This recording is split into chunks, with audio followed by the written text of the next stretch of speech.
안녕하세요. 구민아침마입니다. 자, 우리가 이 담보대출, 주택담보대출을 받을 때 크게 두 가지의 자금 용도가 나누죠. 첫 번째는 가계자금, 손가락 이상하네. 두 번째는 사업자금 용도. 이렇게 자금 용도 두 가지로 나눠집니다. 가계자금의 경우에는 보통 우리가 뭐 주택을 분양받거나 아니면 매매를 할 때 은행에서 대출받는 것들 있죠. 얘네들이 가계자금 용도로 많이 분류가 되고, 이제 사업하신 분들이 사업을 영위하기 위해서 자금을 필요로 할 때 이용하는 게 바로 이 사업자금 용도입니다. 당연히 사업자금 이자가 더 높죠. 사업자금은 가계자금을 받고 나서 후순위로 받는 경우가 많기 때문에 이자가 더 높을 수밖에 없고, 또한 이 사업자금은 시중 1금융권에서도 취급은 하고는 있어요. 하고는 있지만 거의 뭐 나가는 경우가 별로 없어요. 대부분 2금융권, 이 저축은행, 캐피탈 이런 데서 많이 나가요. 그러다 보니까 더더욱 이자는 좀 더 높을 수밖에 없다라는 점. 자, 오늘 여러분들께 안내해 드릴 내용은 2024년 사업자금 아파트 후순위 담보대출 자격 조건에 대해서 안내를 해 드릴까 합니다. 자, 여기에 보면 제가 후순위라고 했죠. 후순위. 왜 후순위? 아까 말씀드렸죠. 일단 가계자금을 먼저 이용을 하시고, 그리고 나서 이용을 하는 것이 이자 지출을 조금이라도 줄일 수 있다는 거 꼭 참고해 주시고, 자, 사업자금 아파트 담보대출 이용하려면 일단 본인 또는 공동명의 아파트를 소유하고 있어야겠죠. 자, 공동명의의 경우에는 공동명의자 동의가 필수입니다. 공동명의 동의 없이 담보대출이 가능한 금융사는 없습니다. 현재 1금융권, 2금융권 포함해서 공동명의자분이 동의를 안 해주면은 대출은 안 돼요. 자, 일단 대상을 보면 두 가지로 나눌 수 있어요. 제가 여기서 사업자금이라 했죠. 사업자금 용도. 가계자금은 아니에요. 가계자금 다시 한번 얘기하지만 1금융권 가서 받아야 돼요. 그래야 이자를 낮게 받을 수 있어요. 자, 대상을 보면 먼저 기존 사업자가 있어요. 이게 무슨, 그냥 사업자면 사업자지. 기존 사업자가 무슨 뜻이냐? 사업자금 용도라 했잖아요. 그럼 사업을 하는 사람만 이용을 할 수 있다는 거예요. 개인 사업자라든가 법인 대표라든가.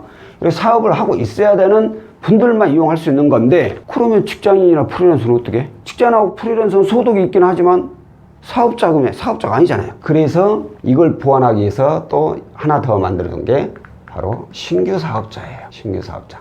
이 차이가 어떻게 되냐? 기존 사업자의 경우에는 최소한 3개월 이상 되어야 되고, 신규 사업자의 경우에는 1개월 이상만 되어도 가능합니다. 그런데 뭐가 문제냐?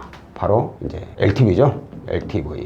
기존 사업자의 LTV 85%까지도 이용이 가능합니다. 아파트 시세 85%까지. 그런다고 해서 뭐 누구나 85% 해주겠다는 그런 얘기는 아니겠죠. 이제 그 외 자격 조건이 어떠하냐에 따라서 85% 이내에서 결정이 난다는 얘기고, 그러면 이 신규 사업자는 얼마까지 되느냐? 1억 원으로 정해져 있어요. 1억 원 이내. 자, 그럼 왜 1억 원이냐? 이게 중요하겠죠. 지금은 이 사업자금 용도로 대출 받으려면 이 사업자금 용도 증빙이란 걸 해야 돼요. 그게 무슨 뜻이냐면 말 그대로 사업자금, 사업을 영위하는데 내가 이 대출을 받는 거잖아요. 그러면 내가 사업을 할 때 돈을 썼다라고 보여줘야 돼. 하다못해 직원들 월급을 주거나 사무실 뭐 임대를 주거나 뭐 물건을 구입해 오거나 어찌됐든 내가 사업을 할 때 필요한 자금으로 썼다라는 그 증빙을 해야 된다는 거죠. 그런데 이 1억 원은 사업자금 용도 증빙을 하지 않아도 돼요. 그래서 신규 사업자는 1억 원까지 가능하다는 거예요. 신규 사업자가 실질적으로 이렇게 돈 나갈 데가 별로 없잖아요. 그렇죠? 그렇기 때문에 정해져 있는 것이고, 자, 그 두 번째로 보면 지역, 전국 시 단위 이상, 뭐 수도권은 당연히 포함이 되고, 거기에 이제 광역시 그리고 시까지만 가능하다라는 얘기가 되겠죠. 이제 시세의 경우에는 최소 1억 5천만 원 이상의 아파트만 가능합니다.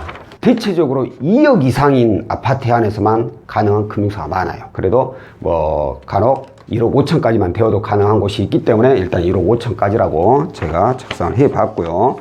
이제 금리도 중요하죠. 자, 기존 사업자의 경우는 신규 사업자보다 금리가 좀 더 낮아요. 형성되는 게 보통 연 6%에서 뭐 13%까지. 그리고 신규 사업자의 경우는 연 8%부터 16%까지 금리 차이가 좀 많이 납니다. 지금 이 금리 자체도 담보대출 치고는 높죠. 신규 사업자는 기존 사업자에 비해서 금리가 더 높게 형성이 돼요. 이렇게 금리가 일반 가계자금보다 높은 이유가 사업자금이기 때문이기도 하고, 현재 이 상품을 저희가 취급하고 있는 데가 바로 이금융권인 저축은행이나 캐피탈 상품이에요. 그러다 보니까 금리는 좀 더 높게 형성이 됩니다. 자, 그리고 상환 방식. 가장 많이 적용되는 방식이 만기 일시예요. 그러니까 이자만 내다가 만기 때 원금 한꺼번에 납부를 하거나 아니면 만기 때 연장을 해주거나, 연장을 할 때는 또 대출 나갈 때하고 만기 때하고 신용이라든가 부채 큰 차이가 없어야겠죠. 그리고 뭐 어떤 것은 그냥 원리금, 고객이 원한 경우에 원리금 균등으로 해가지고 우리 신용대출처럼 그렇게 나가는 것도 있고, 그리고 거치 후 원리금 균등으로 가능한 것도 있다라는 거 참고하시면 될 것 같고요. 자, 그리고 이런 분들이 문의가 와요. 세입자가 있을 때. 그러니까 내 집인데 세입자가 있어. 그러면 세입자가 선순위가 되는 거겠죠. 그리고 후순위로 대출 나가야 돼. 그런데 이 세입자분들이 동의를 잘 안 해줍니다. 왜?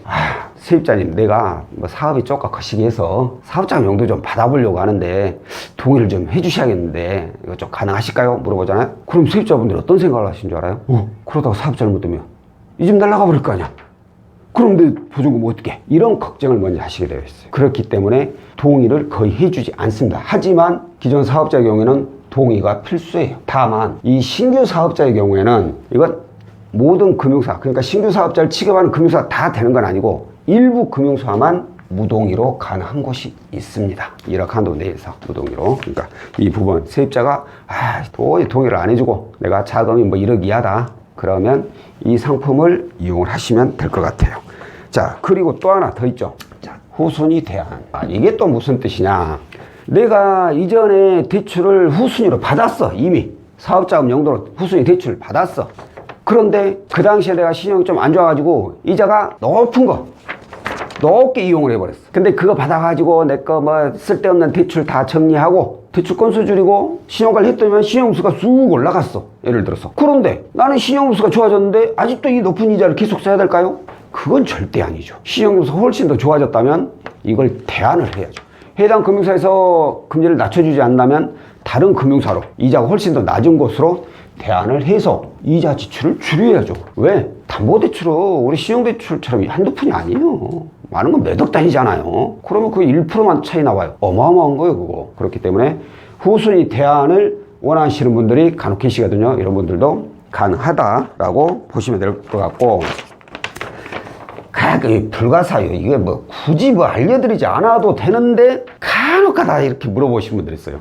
너네도 어차피 담보 한도 내서 해주는 거고 못 갚으면 가져가면 되잖아.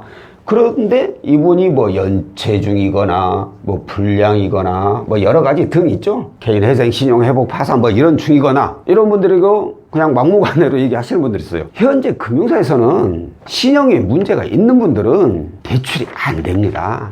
아무리 담보가 있다고 하더라도 담보대출 받고 나서 나중에 신용에 문제가 생기면 뭐 이제 그걸 뭐 압류를 하고 경매를 넘어갈 수는 있어서 현재 문제가 있는 경우는 안 해요. 왜? 문제 없는 사람들이 대출해 주라고 줄 서가지고 있는데 굳이 문제 있는 사람까지 해주겠어요? 은행도 바쁜데 금융사들도 바쁜데. 그러니까 신용에 문제가 있으면 안 된다는 거 꼭 참고하고 계시고요. 중요한 거 하나 빠졌네요. 사업자금 용도는 DSR 적용이 안 됩니다. 그렇기 때문에 또 더더군다나 많이 이용한다라는 거, 이것도 참고하시면 될 것 같고요. 자, 오늘 영상은 여기까지고요. 다음번에 또 다른 내용으로 찾아뵙도록 하겠습니다. 고맙습니다.